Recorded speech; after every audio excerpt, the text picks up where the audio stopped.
এই পর্বে আমরা দেখব Adobe Photoshop এ কিভাবে ক্লিপিং মাস্ক করা হয় এবং Adobe Photoshop এ আমরা কিভাবে ফ্লায়ার ডিজাইন করে থাকি প্রিন্টিং এর জন্য অথবা সোশ্যাল মিডিয়ায় ব্যবহার করার জন্য। তো প্রথমে আমরা একটি ফ্লায়ার ডিজাইন করার জন্য একটি ক্যানভাস ওপেন করব। A4 সাইজে একটি ক্যানভাস ওপেন করার জন্য ফাইল থেকে নিউ ক্লিক করব। নিউ ক্লিক করার পর এখানে ইন্টারন্যাশনাল পেপার এবং সাইজে A4 সাইজ দেওয়ার পর ইঞ্চিতে সিলেক্ট করব যাতে আমরা বুঝতে পারি। আর প্রিন্টিং এর জন্য আমরা যে ব্যবহার করে থাকি তাহলে এখানে CMY কে ব্যবহার করব। রেজোলিউশন 300 রাখবো। আর সোশ্যাল মিডিয়ায় ব্যবহার করার জন্য RGB তে রাখবো, রেজোলিউশন 72 রাখবো। তো আমি এরকমই রেখে দিলাম। ওকে করার পর A4 সাইজের একটি ক্যানভাস ওপেন হবে। যেভাবে আমার বিজনেস কার্ডে রুলার টেনে নিয়েছিলাম সেভাবে আমরা রুলার টানবো। যদি প্রিন্টিং এর জন্য ব্যবহার করা হয়ে থাকে তাহলে আমরা রুলারটি টেনে নিয়ে ইমেজে যাব।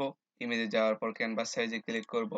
ক্যানভাস সাইজে ক্লিক করার পর ডায়ালগ বক্সে আমরা এই রিলেটিভে ক্লিক করব। রিলেটিভে ক্লিক করলে এই ক্যানভাসের চতুর্পাশে আমরা এখানে যতটুকু সিলেক্ট করে দেবো চতুর্পাশে ততটুকু বেরিয়ে যাবে। তো আমি এখানে 0.25 দিচ্ছি। তারপর এখানে কালার যার যেরকম প্রয়োজন সে সেরকম দিবে। তারপর ওকে ক্লিক করব। এখানে আমরা এখন ডিজাইন করব। রেক্টেঙ্গল টুলস দিয়ে আমরা ডিজাইন করব। আমরা প্রথম পর্বগুলোতে দেখেছি রেক্টেঙ্গল মার্কিং টুলস দিয়ে ডিজাইন করা। এটি একটু কষ্টকর হয়ে যায়, লেয়ার তৈরি করে করে কাজ করতে হয়। কিন্তু আমরা যখন এই রেক্টেঙ্গল টুলস দিয়ে আমরা কাজগুলো করব তখন কাজ করতে আরো সুবিধা হয়। আমি রেক্টেঙ্গল টুলস দিয়ে সিলেক্ট করলাম। করার পর প্রথমে আমি একটি শেপ নিচ্ছি। এই ক্যানভাসের মাঝ বরাবর একটি শেপ নিলাম। শেপের কালারটি এরকমই রাখলাম। রাখার পর আমরা আরেকটি শেপ নিচ্ছি। নিচে দিয়ে আরেকটি শেপ নিচ্ছি যাতে আমরা ওয়েবসাইটের ঠিকানা বা লোকেশন আমরা দিতে পারি। তো এটি কালার আমি চেঞ্জ করে দিব। চেঞ্জ করে দেওয়ার পর আমরা এই রেক্টেঙ্গল টুলস থেকে আরেকটি রেক্টেঙ্গল টুলস নিব। এখন দেখব আমরা এই রেক্টেঙ্গল টুলস এর কর্নার গুলো কিভাবে গোলাকার করা যায়। তো দেখুন এখন কি রকম দেখাচ্ছে, কর্নার 4 কোণা কর্নার দেখাচ্ছে। তো আমরা হয়তো এই কর্নারটি এভাবে গোল করে নিয়ে যায়। তো আমরা পেন টুল দিয়ে আমরা কাজ করব না। আমরা এটিকে কর্নার করার জন্য দেখুন এই লেয়ারটি সিলেক্ট করে প্রপার্টিজ এ আসবো। আসার পর এখানে আমরা কোন পার্শ্বটি কর্নারটি গোলাকার করতে চাচ্ছি। তো আমরা এখানে দেখুন 4টি কর্নার রয়েছে। ধরুন এই শেপের এই কর্নারটি আমরা গোলাকার করব। তো তার জন্য আমরা এই প্যালেট বার থেকে প্রপার্টিজ এ চলে আসবো। যদি কারো না থাকে এই প্রপার্টিজ প্যালেটটি না থাকে তাহলে আমরা উইন্ডো থেকে প্রপার্টিজ টিক মার্ক দিয়ে দিলে এখানে প্যালেট বারে আমরা প্রপার্টিজ দেখতে পাবো। তো প্রপার্টিজ এ আসার পর দেখুন নিচের দিকে এই শেপের 4টি কোণা এখানে দেখা যাচ্ছে। তো আমরা কতটুকু করে কমাবো সেটি আমরা এখানে সিলেক্ট করে দেব। যদি আমরা সবগুলো কমাতে চাই এখানে ক্লিক করে দেওয়ার পর এটা সিলেক্ট হয়েছে। তো এখানে আমরা যতটুকু কমাবো এখানে যা কমাতে চাই এখানে সেটি লেখার সাথে সাথে শেপের চতুর্পাশেই ততটুকু কমে যায়। এন্টার করে দিলাম। দেখুন চতুর্পাশে 100 পিক্সেল করে গোলাকার হয়ে গেছে। তো এটা আমার প্রয়োজন নেই। আমি একটি কর্নার শুধুমাত্র গোলাকার করব। তো তার জন্য আমরা একটি কর্নার গোলাকার করব। তো তার জন্য আমরা এখান থেকে ক্লিক করে এটা তুলে নেব। নেওয়ার পর যে কর্নারটি গোলাকার করব সেখানে এসে এখানে লিখবো আমার এতটুকু প্রয়োজন গোলাকার করার জন্য, ততটুকু পিক্সেল আমরা দিব। দেওয়ার পর আমি 150 পিক্সেল দিলাম। দেওয়ার ইন্টারে ক্লিক করব। তারপর দেখুন গোলাকার হয়ে গেছে। তো আমার এটা আরো প্রয়োজন গোলাকার করার জন্য। তো এটা আমি আরো বেশি সিলেক্ট করে দিচ্ছি। দেখুন এটি স্মুথলি এই কর্নারটি গোলাকার হয়ে গিয়েছে। তো এটিকে আমরা কন্ট্রোল টি দিয়ে আরো একটু বড় করে নেব। আমার আরো একটু বড় করা প্রয়োজন। নেওয়ার পর এন্টার চাপে আমি এখানেই রেখে দিলাম। দেওয়ার পর আমি আর একটি পলিগন টুল অথবা ইলিপস টুল দিয়ে একটি বৃত্ত নেব। দেখুন এই বৃত্তটি আঁকা বাঁকা অবস্থায় আসছে। তো আমি কিবোর্ড থেকে শিফট বাটন চেপে ধরবো। ধরার পর এভাবে এক বৃত্ত নেব। এখানে একটি বৃত্ত নিলাম এবং এই রেক্টেঙ্গল টুল দিয়ে এই সাদা অংশটুকু আমি আরো একটি শেপ নিব।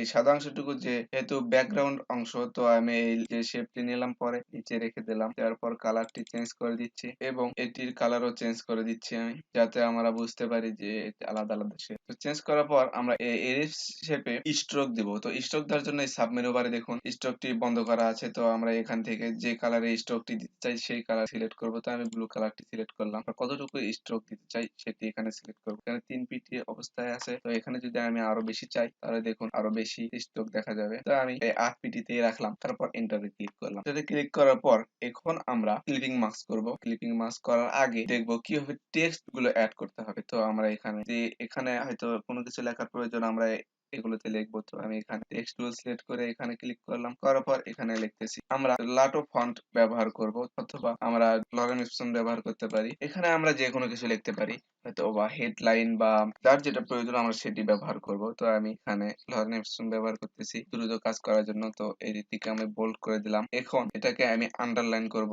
বা এরকমই রেখে দিলাম। রেখে দেওয়ার পর এটার আন্ডারে আমরা এই রুলার থেকে কিছু অংশ সরে নিই। এখন এটার আন্ডারে আমি কিছু লেখা লিখবো। তো এটিও আমি কপি করে নিচ্ছি। নিচ্ছি লরেন্স থেকে। টেক্সট টুল সিলেক্ট করার পর এখানে ক্লিক করব, কন্ট্রোল ভি তে পেস্ট করে দিলাম। দেখুন ফন্ট গুলো বড়, তো আমি এটিকে ফন্ট গুলোকে ছোট করে নিচ্ছি। তো ফন্ট গুলো আমি এরকমই রাখবো, এইগুলোকে আমি কেটে কেটে নিয়ে বসাই। বসানোর পর আমরা এখন এটাকে, যেহেতু আমি এটার আন্ডারে এই লেখাগুলো লিখতেছি, তো আমি এখানে সিলেক্ট করে দিলাম, এখানে লেখাটা দিয়ে দিলাম। তো এইভাবে আমরা টেক্সট টুল দিয়ে আমরা লেখাগুলো লিখি। যার যেরকম ভাবে প্রয়োজন, হয়তোবা আমি এরকম করে দেখাচ্ছি, অন্য আরেক রকম করে দেখাতে পারে। তো যার যেরকম প্রয়োজন সে সেরকম ব্যবহার করবেন। আমি শুধু দেখাচ্ছি ফ্ল্যাট ডিজাইন করতে এই টুলস এর ব্যবহার হয়ে থাকে। এভাবে ব্যবহার করার পর এখন আমরা নিচের বারে লোকেশন অথবা ইমেল অ্যাড্রেস অথবা ওয়েব অ্যাড্রেস দিয়ে দিব। তো আমি টেক্সট টুল সিলেক্ট করলাম, করার পর .com দেওয়ার পর আমি এটিকে ফন্টকে একটু ছোট করে নিচ্ছি। ও এখানে ওয়েব অ্যাড্রেস বা লোকেশন লেখার পর আমরা এখানে আইকন ব্যবহার করব। যদি লোকেশন লিখি, অ্যাড্রেস ঠিকানা লিখি, তাহলে এখানে লোকেশন আইকন ব্যবহার করব অথবা হোম আইকন ব্যবহার করব, অথবা আমরা এখানে যেহেতু লিখলাম ওয়েব অ্যাড্রেস লিখলাম, তো আমরা এখানে ব্রাউজার আইকনটি ব্যবহার করব। যার যতটুকু লেখার প্রয়োজন সে ততটুকুই লেখা এখানে লিখবেন। এখন আমরা দেখব কিভাবে ক্লিপিং মার্কস করতে হয়। তার জন্য আমরা ইমেজ নিয়ে আসব। ইমেজটা আনার পর আমরা এই শেপের ভেতরে একটি ইমেজ ক্লিপিং মাস্ক করে দেখাবো। ক্লিপিং মাস্ক করার জন্য আমরা ক্রোম বা নিজের কম্পিউটারে যে ইমেজটি আমরা এখানে ক্লিপিং মাস্ক করব, সেই ইমেজটি আনার পর যদি আমাদের কম্পিউটারে থাকে তাহলে এখান থেকে ফাইল থেকে ওপেনে ক্লিক করে আমরা ইমেজটি ওপেন করব, ওখান থেকে কপি করে এখানে নিয়ে আসব, অথবা আমি ক্রোম থেকে দেখাচ্ছি। গুগল ক্রোম থেকে আসার পর এখানে একটি ইমেজ নিচ্ছি, আমি ধরে আমি এই ইমেজটি নিব।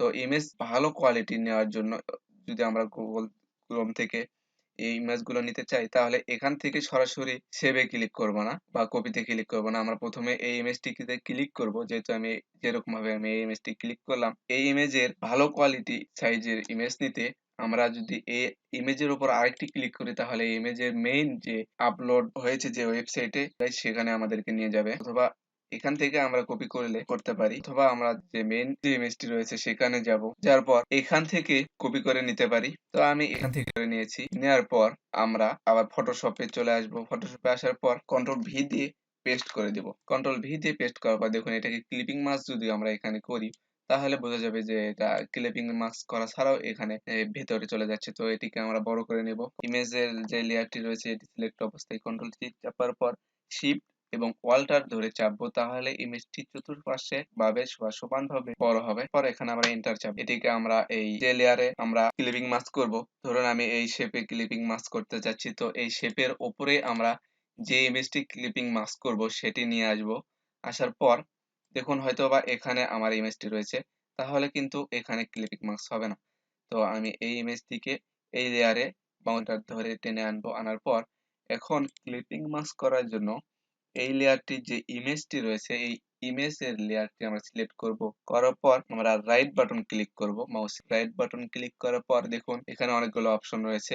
এখান থেকে আমরা ক্রিয়েট ক্লিপিং মাস্ক এখানে ক্লিক করব। ক্রিয়েট ক্লিপিং মাস্ক করার সাথে সাথে দেখুন এই ইমেজটি এই লেয়ারের ভেতর বা এই শেপের ভেতরে চলে গেছে, এবং এখানে লেয়ারে দেখুন একটি তীর চিহ্ন আইকন দেখাচ্ছে নিচের দিকে। অথবা আমাদের বুঝে নিতে হবে এই ইমেজটি এই লেয়ার বা এই শেপে ক্লিপিং মাস্ক অবস্থায় রয়েছে। অ্যারো বাটন ধরে অথবা মাউসের লেফট বাটন ধরে আমরা এটাকে মুভ করতে পারি। তো আমি এভাবে রেখে দিলাম। এখন আমরা এখানে এই বৃত্তটির ভিতরে বা এখানে যে লোগো হয়তো আমরা ব্যবহার করতে পারি, অথবা ইমেজে আমি একটি ইমেজ আনার জন্য, যেহেতু আমি এখানে ইমেজটি ক্লিপিং মাস্ক করব, তো আমি সেই ইমেজটিকে এই লেয়ারটি সিলেক্ট করে আমি কপি করব ইমেজটি। ধরুন আমি এই লোগো বা এই ইমেজটি এখানে রাখবো। তো আমি এটিকে কপি করার জন্য মাউসের রাইট বাটন ক্লিক করে কপি ইমেজে ক্লিক করবো, সেভ করব না। আমরা কপি ইমেজে ক্লিক করলে অতি দ্রুত কাজগুলো করতে হবে। সেভ করলে আমাদেরকে ফটোশপে আবার ওপেন করতে হবে। ওপেন করার পর সেখান থেকে কপি করে পেস্ট করতে হবে। তো আমি এখান থেকে সরাসরি কপি করে নিচ্ছি। নেওয়ার পর ফটোশপে আসবো, আসার পর কন্ট্রোল ভি দিয়ে চাপার সাথে দেখুন এই ইলিপসের উপরে যে ইমেজটি আনলাম এই ইমেজের লেয়ারটি দেখা যাচ্ছে। তো ইমেজটিকেও আমরা বড় করব। কন্ট্রোল টি চাপার পর মাউসের লেফট বাটন ক্লিক করে ধরে কিবোর্ডের শিফট এবং অল্টার বাটন ধরে এটিকে বড় করব। শুধু আমি এই লোগোটাই এখানে রাখবো। তো এখন এভাবে রাখার পর এন্টার চাপবো। যে ইমেজের লেয়ারটি রয়েছে এই ইমেজের লেয়ারটিতে এসে রাইট বাটন ক্লিক করব। করার পর ক্রিয়েট ক্লিপিং মাস্ক এ ক্লিক করব। করার পর দেখুন এই গোলাকার বৃত্তের ভিতরে আমরা যে ইমেজটি বা লোগো সেটি ক্লিপিং মাস্ক হয়ে গিয়েছে। তো এইভাবে আমরা এই ক্লিপিং মাস্ক করে থাকি ফটোশপে। প্রথমে আমরা রেক্টেঙ্গল টুল ব্যবহার করেছি, আর আগের টিউটোরিয়াল গুলোতে আমরা দেখেছি রেক্টেঙ্গল মার্কিউ টুল দিয়ে বা মার্কিউ ইলিপস টুল দিয়ে আমরা কাজগুলো করেছি। তো এখানে রেক্টেঙ্গল টুলস দিয়ে আমরা কাজগুলো করলাম। রেক্টেঙ্গল টুলস এর ভেতরে rectangle tools, rounded rectangle tools, ellipse টুল, polygon tool, line tool, custom shape tools, business কার্ডে আমরা দেখেছি কাস্টম শেপ টুলে কি কি রয়েছে। এই শেপ গুলো দিয়ে আমরা বিভিন্ন ধরনের ডিজাইন করে থাকি। এখন আমরা দেখব এরকম রেক্টেঙ্গল টুল আঁকার পর এই রেক্টেঙ্গল টুলস কে কিভাবে বাঁকাবো। তো তার জন্য আমরা এখানে রেক্টেঙ্গল আঁকার পর এখানে পেন টুল ক্লিক করব। এখানে পেন টুলের এখানে আসার পর রাইট বাটন ক্লিক করে অ্যাড অ্যাঙ্কর পয়েন্টে ক্লিক করব। করার পর এখানে দেখুন এই চতুর্পাশে যেখানে আমাদের বাঁকানোর প্রয়োজন সেখানে আমরা এই মাউস পয়েন্টারটি নিয়ে যাব। নিয়ে যাওয়ার পর দেখুন এখানে যদি আমি ক্লিক করি তাহলে একটি অ্যাঙ্কর পয়েন্ট অ্যাড হবে। তো এখানে এই পাশে মাউস পয়েন্টটি দেখা যাচ্ছে।